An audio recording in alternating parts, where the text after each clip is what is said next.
wabarakatuh. Waalaikumsalam warahmatullahi wabarakatuh. Apa kabar kalian semua anak-anak? Alhamdulillah, luar biasa. Allahu Akbar. Sebelum Ibu memulai pelajaran kita pada hari ini, Ibu ingin mengasih kalian, apakah ada dari kalian yang hari ini tidak masuk? Amrina Rosa ada, Bu. Amrina dari Alisa. Keterangannya apa? Alfa. Enggak, Bu, Onsa. Onsa katanya Baiklah, di sini Ibu akan menanyakan kepada kalian, kira-kira kan kalian pernah kan melihat tumbuhan itu dari kecil hingga sampai ke besar.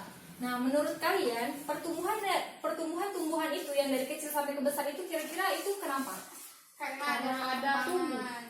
Ya, Karena perkembangan dapat sinar itu matahari, karena Bu. apa? Karena ada pembelahan sel. Karena dikasih pupuk. Baik, karena tadi salah satu teman kalian itu menjawab pembelahan sel. Maka, Ibu di sini hari ini kita akan mempelajari mengenai pembelahan sel.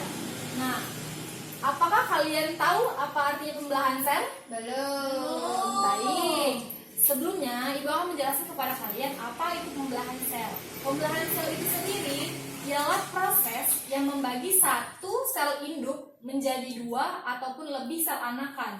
Jadi, dari satu induk atau dari satu sel induk itu akan terbagi menjadi dua sel anakan yang baru. Nah, selanjutnya di sini Ibu memiliki gambar. Ini merupakan gambar tahap-tahap pembelahan mitosis. Nah, pembelahan sel itu sendiri memiliki dua proses. Ada pembelahan sel mitosis dan juga pembelahan sel meiosis. Pembelahan sel mitosis itu ialah pembelahan sel yang pembelahan sel pada sel tubuh kita. Kalau misalkan pembelahan meiosis itu ialah pembelahan sel pada sel kelamin. Nah, di sini Ibu memiliki gambar tahap-tahapan proses pembelahan sel secara mitosis. Kalian bisa lihat satu persatu gambarnya. Nah, dari gambar yang Ibu bagikan ini, tolong kalian identifikasi gambar tersebut. Dan setelah kalian identifikasi, Ibu minta kalian untuk menjelaskannya ke depan. Ibu kasih waktu 1 menit untuk kalian mengidentifikasi gambar yang Ibu berikan. 5 menit lah, Bu. 1 menit, dimulai dari sekarang. Dimulai dari sekarang. Baik, waktunya habis. Sekarang Ibu akan meminta salah satu dari kalian untuk maju ke depan dan menjelaskan hasil dari identifikasi kalian. Kepada Devi Ariska, silakan maju ke depan.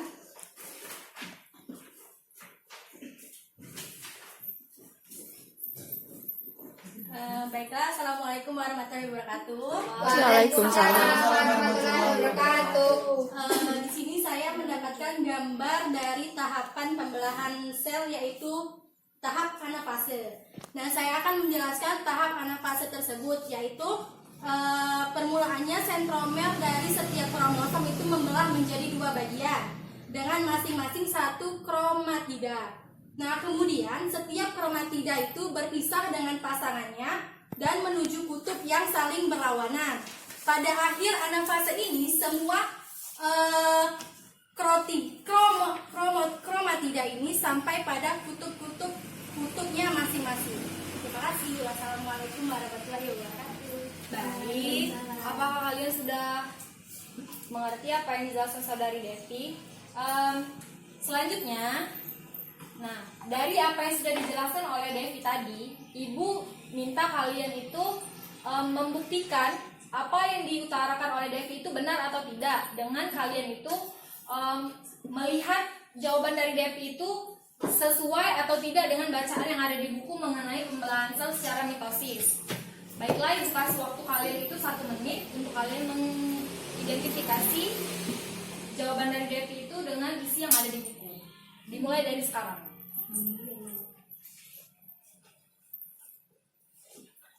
Kalau tadi Devi hanya menjelaskan mengenai anafase. Kalau bisa, selanjutnya kalian harus menjelaskan semua tahapan yang ada. Ayo, tinggal 30 detik lagi. Devi? Tadi sudah baju. Sudah kan disuruh cari? Iya, Bu. Ibu.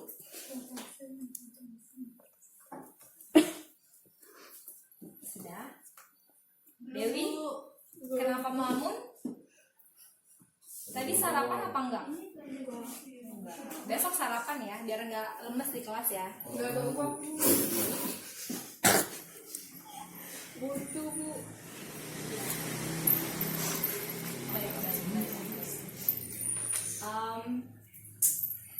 Baik, Ibu rasa waktunya selesai. Sekarang Ibu minta salah satu dari kalian untuk maju ke depan. Apakah ada yang bersedia dengan sendirinya tanpa harus Ibu tunjuk? Puja, Bu. Nunjuk itu, Bu. Dewi? Baik, saudari Puja, silakan.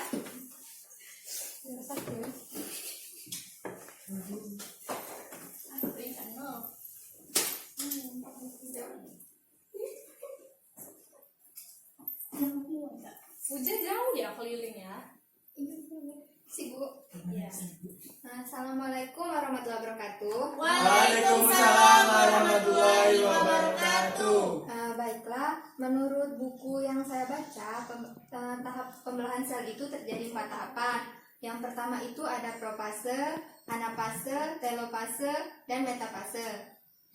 Nah, pada proses profase ini benang-benang kromatin berubah menjadi kromosom. Kemudian dinding inti atau nukleus itu akan menghasilkan anak inti. Selanjutnya itu ada metafase. Nah, di tahap metafase ini setiap kromosom yang terdiri dari sepasang kromatida menuju ke tengah dan sel berkumpul pada bidang pembelahan.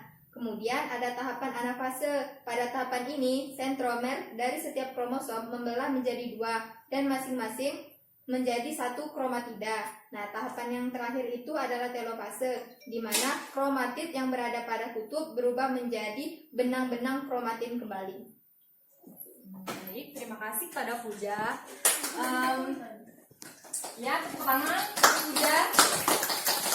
Baik sekali ya, jawabannya itu sudah bagus dan sudah benar. Nah, di sini Ibu akan menyimpulkan kepada kalian semua tentang materi kita pada hari ini. Jadi, pembelahan sel itu sendiri ialah pembelahan induk yang menghasilkan 2 anakan ataupun lebih. Nah, pembelahan sel itu terbagi menjadi 2 macam. Pertama itu ada pembelahan sel secara mitosis dan juga pembelahan sel secara meiosis. Pembelahan sel mitosis itu ialah pembelahan sel pada organ tubuh atau somatis. Sedangkan kalau pembelahan meiosis itu ialah pembelahan sel organ kelamin. Nah, di sini kita membahas hari ini tentang pembelahan sel secara mitosis. Pembelahan sel secara mitosis itu memiliki 5 tahapan pada dasarnya. Kalau untuk kalian itu lebih mudah mengingat, kalian ingat itu singkatannya itu IPMAT. I, P, M, A, dan T. I itu untuk interfase, P itu untuk profase, M itu untuk metafase, dan A itu untuk anafase, dan T itu untuk telofase. Tahap interfase itu sendiri merupakan tahap persiapan. Biasanya tahap interfase ini jarang dimasukkan, tapi ada beberapa buku juga yang memasukkan tahapan itu di dalam tahapan pembelahan sel mitosis. Nah, tahap persiapan ini ialah sel-sel itu mengalami replikasi dan lain sebagainya. Lanjut masuk ke tahap kedua, yaitu proses profase, di mana proses profase ini atau tahap profase ini benang kromatid itu akan berubah menjadi kromosom. Selanjutnya itu tahap metafase, di mana kromosom-kromosom itu akan berada pada titik tengah atau pada bidang ekuator atau pada bidang pembelahan sel. Nah, selanjutnya itu ada tahap anafase, di mana tahap anafase ini masing-masing kromosom itu akan tertarik ke arah kutub masing-masing. Jadi kalau kalian bisa lihat dari gambar Ibu anafase, nah, dia memiliki 2 kutub atas dan kutub bawah. Jadi kromosomnya itu akan tertarik ke arah kutubnya masing-masing. Kalau tahap anafase itu dia seperti ini, di mana kromosomnya akan tertarik ke kutubnya masing-masing. Yang ke atas akan ke atas, ke kutub atas, dan yang bawah akan ke kutub bawah. Selanjutnya, setelah anafase itu ada proses telofase, di mana jadi pada tahap yang ke-5 atau tahap yang terakhir itu merupakan tahap telofase, di mana tahap telofase ini nukleusnya itu nanti akan membelah menjadi 2 bagian. Ya, kalau mitosis itu biasanya akan menghasilkan 2 sel anakan yang sama dengan induknya. Jadi nantinya itu nukleus akan terbelah menjadi 2. Tetapi kalau untuk telofase ini dia itu belum membelah secara utuh, tapi dia sudah membuat lekukan menjadi 2, di mana masing-masing dari lekukan itu sudah memiliki inti sel masing-masing. Dan saat tahap sitokinesis itu nukleus sudah benar-benar terbelah menjadi 2 anakan yang baru. Baiklah, sekian pembelajaran kita pada hari ini. Ibu harapkan kepada kalian nanti akan Ibu berikan tugas untuk kalian jawab di rumah. Dan juga tolong kalian siapkan untuk minggu depan kita itu akan melaksanakan praktikum. Jadi tolong kalian pulang ini rendam bawang merah di kapas, biar nanti saat kita bawa minggu depan untuk praktikum itu sudah tumbuh bawang merahnya. Jadi nanti kita akan melakukan praktikum dengan mengamati sel bawang merah tersebut. Oke? Baiklah, Ibu rasa sudah cukup pada hari ini. Terima kasih pada kalian semua. Ibu akhiri, wassalamualaikum warahmatullahi wabarakatuh. Waalaikumsalam warahmatullahi wabarakatuh.